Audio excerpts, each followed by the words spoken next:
Bonjour à tous. En ce début de carême, cette édition d'Église du Monde est consacrée au Niger, quelques semaines après les émeutes d'une rare violence qui ont visé les chrétiens. Les 16 et 17 janvier, à Niamey, la capitale, et à Zender, dans le sud, 10 personnes ont été tuées lors de manifestations contre les caricatures de Charlie Hebdo. Dans ces deux villes, 45 églises ont été pillées et incendiées, des maisons de religieuses, un orphelinat et plusieurs écoles ont aussi été détruites, sans compter de nombreux commerces. Les dégâts sont considérables. Ces attaques inattendues ont provoqué un choc dans ce pays, majoritairement musulman, qui connaît traditionnellement une bonne coexistence religieuse. Alors comment les chrétiens se relèvent et quel est le climat sur place alors que des violences provoquées par la secte Boko Haram ont touché ces dernières semaines le sud-est du pays, à la frontière du Nigeria. Et puis nous découvrirons aussi ce qui, au-delà des violences qui l'ont visé, fait le cœur de l'Église du Niger avec notre invité que j'ai la joie d'accueillir, le Père Joseph Guvala. Père, bonjour. Bonjour, madame. Alors vous êtes prêtre des missions africaines, vous êtes indien, et vous avez passé 5 ans au Niger. Vous nous raconterez un petit peu cette expérience. Vous êtes rentré tout récemment, c'était au mois de septembre, et vous êtes actuellement à Lyon. Un grand merci de nous avoir rejoints le temps de cette émission. Merci. Alors pour préciser auprès de nos téléspectateurs, le Niger, c'est un pays sahélien d'environ 17 millions d'habitants, 98% musulmans. Les 2% restants sont des chrétiens et des animistes. On va revenir sur ces événements de mi-janvier, ces violences. Voilà. Qu'est-ce que vous avez pensé lorsque vous avez appris ce qui s'était passé? Est-ce que vous avez été choqué, surpris? Est-ce que ces violences étaient inédites de cette ampleur? Ce n'est pas la première fois que c'est arrivé, parce qu'il est déjà la première fois, il y avait en 2012, les attaques se sont menées sur l'église de Zender, de la paroisse. Et en ce moment... Et vous étiez là-bas à l'époque? Non, j'étais en 2000... Vous étiez dans le pays? J'étais en 2011, j'étais à Zender. Voilà. 2012, j'étais... Vous êtes parti. Voilà, je suis parti déjà. Mais je suis resté dans une autre paroisse à 700 km. Et c'était pareillement, ils ont entendu des problèmes avec le Boko Haram, ce qui s'est passé. Et ils se sont attaqués l'église de Zender. D'accord, d'accord. Voilà. Et là, il y a des événements plus j'étais encore surpris oui.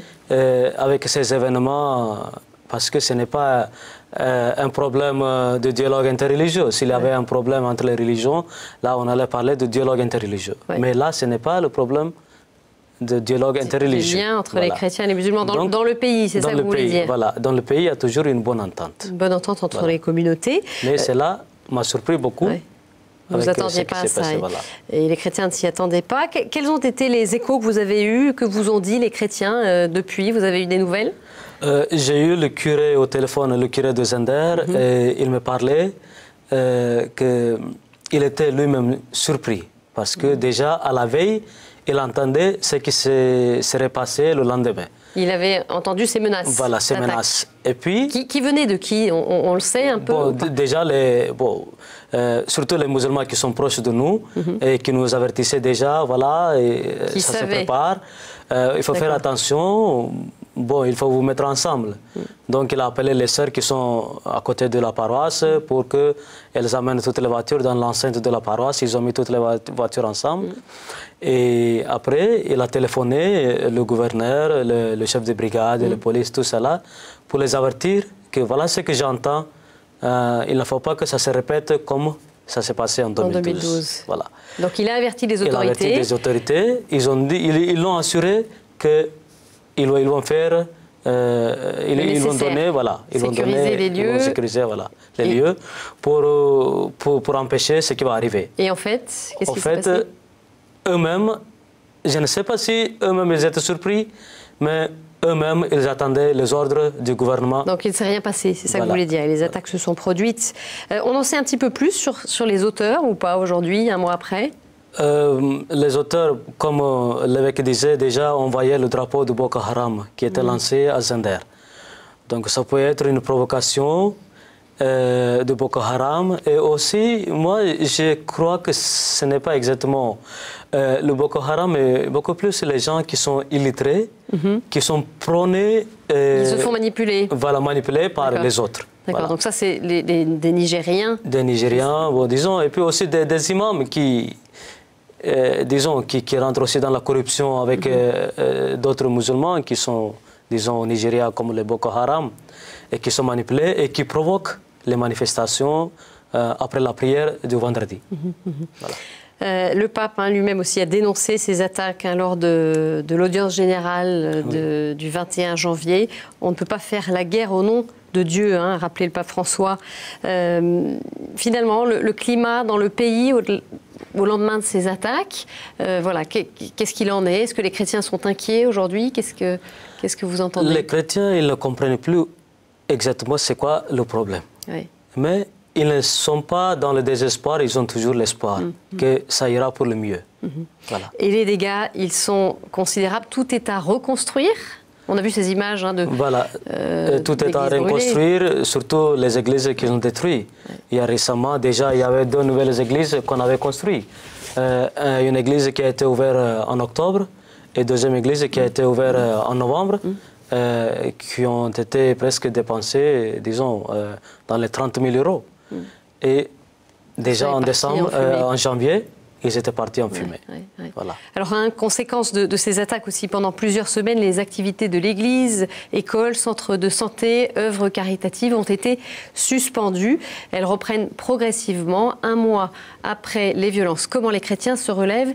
Eh bien, écoutons les propos de Monseigneur Michel Kartategui, administrateur apostolique, qui est archevêque émérite de Niamey, qui nous a donné des nouvelles par téléphone. On l'écoute.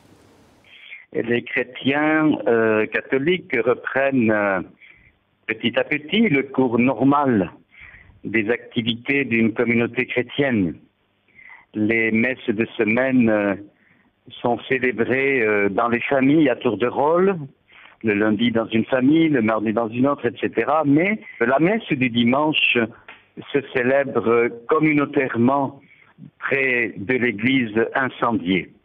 Les chrétiens aiment se trouver ensemble pour faire corps, pour faire famille, pour faire église.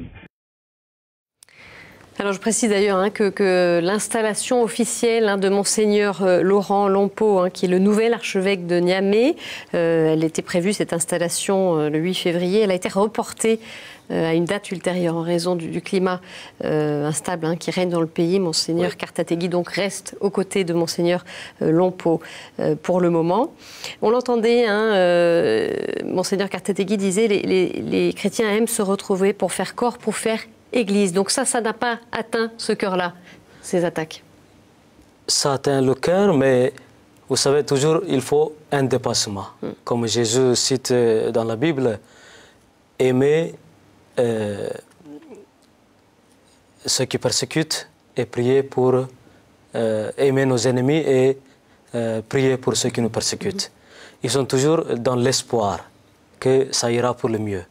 Et comme Monseigneur Laurent Lompo lui-même qui encourageait les chrétiens en disant dans une proverbe, les hautes herbes dans la forêt peuvent cacher la pintade, mais ces herbes ne peuvent pas étouffer les cris de cette pintade. Pour lui, le royaume du mal, qu'il soit petit ou grand, ne peut anéantir le royaume de la vérité. Lèvons-nous et ne baissons pas les bras. D'accord, donc l'espérance qui n'est pas atteinte. Voilà. Et puis je le disais, le Niger a toujours connu depuis l'implantation de l'Église une coexistence religieuse pacifique entre les communautés, et des musulmans ont exprimé leur solidarité à l'égard des chrétiens lors des attaques survenues mi-janvier, comme nous l'explique Monseigneur Kartategui. On l'écoute à nouveau. L'école de Zinder n'a pas été ouverte tout de suite puisqu'elle a été complètement démolie. Mais il y a des amis musulmans qui nous ont prêté des locaux et l'école a recommencé à fonctionner. Aujourd'hui, on peut dire que toutes les activités ont repris. Nous avons eu beaucoup d'amitié de la part de la communauté musulmane Avant ces événements, nous avions de très très bonnes relations entre nous. Aujourd'hui, nous en récoltons les fruits d'une certaine manière. Nous avons une église à Niamey, par exemple, qui est restée debout, qui n'a pas été incendiée, parce que des jeunes musulmans se sont présentés devant la porte de l'église et ont dit « Mais si vous voulez tuer nos frères chrétiens, il faudra nous tuer d'abord ». Donc il y a eu ces gestes de solidarité des musulmans. Voilà. Les musulmans aujourd'hui, ils sont inquiets? Oui, les musulmans aussi, eux aussi sont inquiets parce que le Boko Haram, qu'eux-mêmes ne le comprennent pas. Parce que le Boko Haram, au début, c'était contre tout ce qui est étranger. Boko Haram. En Hausa, Haram c'est interdit, Boko c'est tout ce qui est étranger en arabe. Voilà. Donc l'éducation et les livres, tout ce qui est Boko Haram, tout ce qui est étranger, disons même les églises, pour eux c'est européen. Donc les musulmans pour eux, ceux du Niger, beaucoup plus depuis que l'église existe, on ne fait que des œuvres caritatives et les musulmans nous considèrent comme des frères, comme les enfants d'un même père Abraham. Jusqu'à aujourd'hui, il n'y a aucun problème. Et dans le fond, est-ce que ces violences, elles ont quand même pas changé le climat entre chrétiens et musulmans ou pas? Qu'est-ce que vous en pensez? Pour les musulmans, je ne sais pas, mais pour les chrétiens, ça va changer un peu. Quand même. Parce qu'ils seront un peu réticents, malgré qu'eux-mêmes, ils ont les membres de la famille, il y a les chrétiens et les musulmans. Mais au fait... dans une même famille, il y a une coexistence religieuse. Voilà, religieuse. Et en dehors de la famille, maintenant, quand ils vont aller voir peut-être leurs amis, ils auront confiance.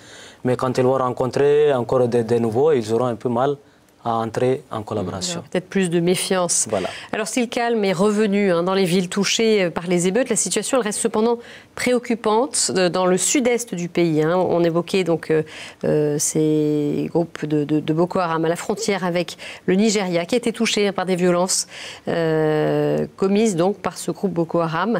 Donc il y aurait des déplacés dans le sud-est et ainsi près de 10 000 personnes auraient fui ces dernières semaines les violences de Difa et se sont réfugiées à Zinder.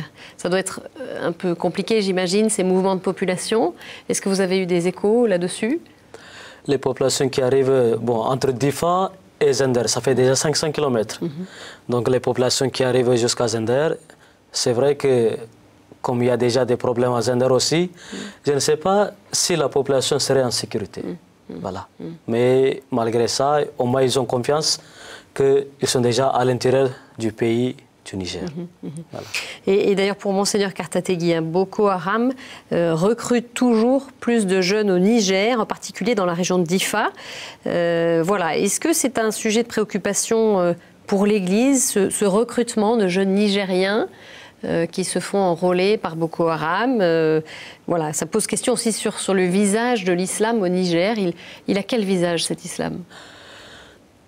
J'ai entendu parler il y a 2 ans, 3 ans, dans le journal du Niger, que les députés, il y a certains qui veulent faire le Niger comme État islamique. D'accord.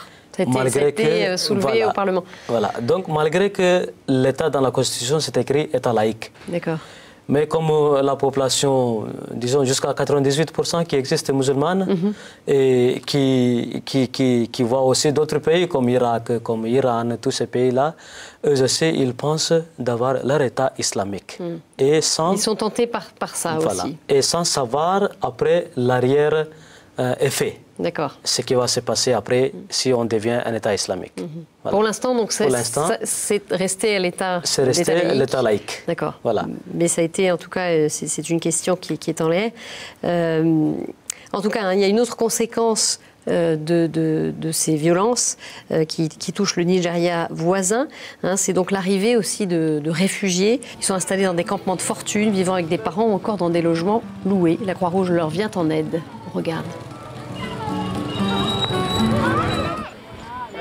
Ni sunana Kabu Musa. Na fito daga Maiduguri ne. Saboda yanayin da ya zama na ma'aikata da farin fula suna rikici wannan shi yasa na gudu. Amma kuma gudun nan irin wahalan da na sa Allah ɗaya ya san iyakan nashi.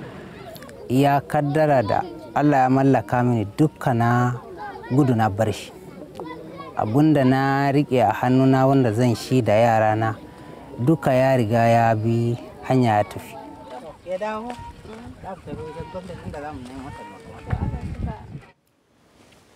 Voilà, les arrivées qui sont quotidiennes.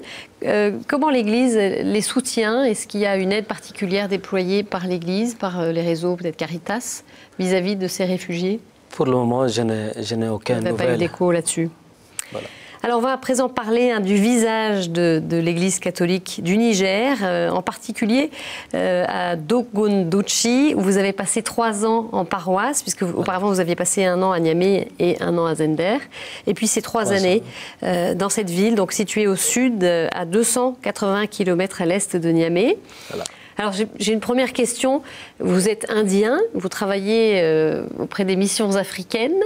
Voilà, qu'est-ce que ça fait d'arriver prêtre indien dans cette église, d'être immergé dans cette église et cette culture nigérienne? Comment est-ce que vous avez vécu bon, en tant que missionnaire, d'abord, voilà, en tant que missionnaire, c'est que on nous déjà enseigne que on n'est plus les diocésains. Voilà. Là où nous serons juste sur place, où on n'est pas des religieux, peut-être de vivre dans la communauté. Un missionnaire qui doit quitter son pays, aller ailleurs, là où on t'envoie, et arriver là-bas, on apprend la langue.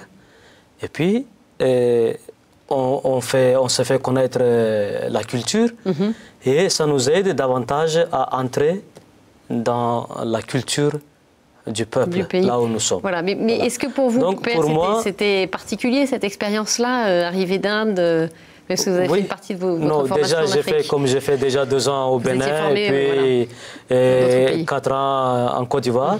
Et cela m'a beaucoup aidé aussi pour entrer facilement en contact. Dans un autre pays africain. Voilà. Et facilement rentrer en contact avec le Niger. Parce que déjà la mentalité un peu africaine, ça ne m'a pas empêché pour entrer. Nous, en tant qu'Indiens, les Indes et puis l'Afrique, on a presque la même culture. Ah oui? Voilà. Donc beaucoup de choses nous avons... Qu'est-ce qu'il y a en commun en fait? En commun, par exemple, l'accueil des gens, et la vie familiale, et puis la fraternité entre les familles et la solidarité entre les familles. Voilà. Donc ça, c'était familier pour vous. Qu'est-ce qui fait, selon vous, la spécificité de cette région, de cette église de Dogondouchi? Qu'est-ce que vous pourriez nous en dire? Dogondouchi, c'est la paroisse qui a donné le premier prêtre nigérien. Mais après, à la suite... Donc historiquement, c'est là que ça a démarré? Non, historiquement, c'était à Dolbel. Il y avait un chrétien... Dolbel qui est situé où? Dolbel, il est à 300 km vers la frontière du Burkina. Voilà, Burkina-Mali. À l'ouest, à nord-ouest de Niger. Donc, il s'appelle Antoine Doraman. Il était pris comme d'abord un combattant pour la France. Il est venu et il est resté en France. Il a étudié la catéchèse, tout ça là. Et puis quand il a fini la guerre, il est rentré au Niger. Lui, il enseignait déjà la catéchèse pour ceux qui sont à son alentour. Et lui, déjà, il avait les missionnaires qui sont arrivés à Niamey, donc il est parti. Il s'est déplacé à pied de Dolbel, 300 km jusqu'à Niamey, pour aller demander à l'évêque d'envoyer un prêtre dans son village pour confondre une église. D'accord, donc voilà. Ça s'est fait comme ça en fait. Ça s'est fait comme ça. Donc il y a une histoire particulière. Voilà. Aujourd'hui, l'église dans cette région, il y a une certaine vitalité. Racontez-nous, qu'est-ce qui fait le quotidien aussi des chrétiens, vous qui étiez immergés en paroisse? Bon, les chrétiens, normalement, chacun son travail. Et puis, ils ont la foi. Ils viennent tous les matins à la messe. Tous les matins? Tous les matins. Et puis, après la messe... l'église est pleine? L'église, disons, en semaine, normalement, souvent ceux qui ont du travail un peu loin, Surtout dans la ville de Niamey, les gens sont beaucoup plus nombreux. Mais dans les villages, comme disons Dogondouchi, voilà. Nous avons quelques chrétiens qui viennent pour la messe dans la semaine. Mais le dimanche, l'église est pleine. Est-ce que les laïcs ont un engagement au sein de l'église? Est-ce qu'ils sont actifs? Les laïcs, nous avons la catéchèse qu'ils prennent. Et puis, il y a aussi le groupe de solidarité, Caritas et Solidarité. Et puis, nous avons aussi le groupe de SEM, Conseil évangélique pour les malades. Voilà. Donc, ils vont aller aussi visiter les malades dans le quartier. Voilà. Alors, on sait aussi que Monseigneur Lompo, vous parliez du premier prêtre nigérien. Il y a aussi maintenant un premier évêque nigérien qui est Monseigneur Lompo, justement, qui succède à Monseigneur Kartategui. Est-ce que c'est le signe d'un certain chemin accompli par l'Église au Niger, une Église qui est toute jeune, qui est arrivée au début des années 30 Voilà. Donc il y a 85 ans, c'est très récent. Voilà. Est-ce que c'est une Église qui, selon vous, a quand même fait du chemin? Pour dire d'abord le charisme des sociétés de missions africaines, c'est aller dans un pays, fonder l'église et faire des prêtres indigènes. Et puis après, on confie l'église à ces prêtres indigènes, nous partons ailleurs. Voilà, c'est ce qui est arrivé. À la suite, disons, l'église a été fondée par les SMA et les sociétés des missions africaines. Voilà, la société des missions africaines et puis aussi les pères rédemptoristes. D'accord, qui ont pris la suite des SMA. Et après, c'est eux aussi, ils ont beaucoup encouragé les vocations locales. Voilà, il y a des vocations aujourd'hui. Il y a des prêtres aussi. Et puis il y a aussi, effectivement, de la famille de Raman, il y a aussi il y a 2 prêtres. D'accord. Voilà. Donc, l'église locale, c'est grâce à ce charisme de fonder les églises locales, de voir les prêtres indigènes.